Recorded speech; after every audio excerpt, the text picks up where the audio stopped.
L'alchimiste, selon la tradition, est continuateur de l'œuvre divine par son travail de perfectionnement de la matière pour l'illuminer.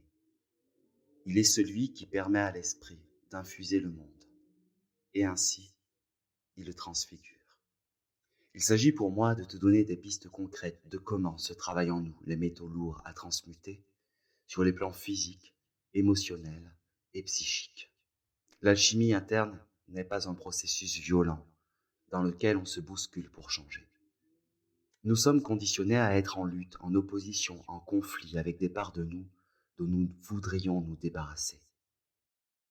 Nous nous divisons intérieurement en diabolisant nos parts d'ombre, ce qui nous empêche d'aller les embraser en les embrassant. L'alchimie a été diabolisée par l'Église parce que cette science de l'être, au-delà de la dualité entre le bien et le mal, ne craint pas l'ombre. Elle n'est pas un combat, une guerre entre le bien et le mal. Elle est une sagesse qui transcende ces catégories pour permettre l'union de l'esprit et de la matière, sans peur, jamais, que l'ombre ne soit plus puissante que la lumière.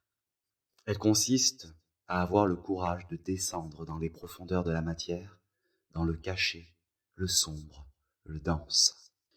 Ces zones occultées peuvent sembler fétides, simplement parce qu'il nous est difficile de permettre à la lumière purificatrice de la conscience, feu sacré, d'y accomplir son œuvre.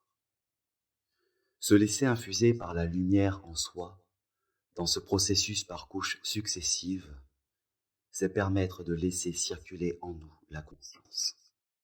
D'abord, pour la lucidité, première étape de l'illumination.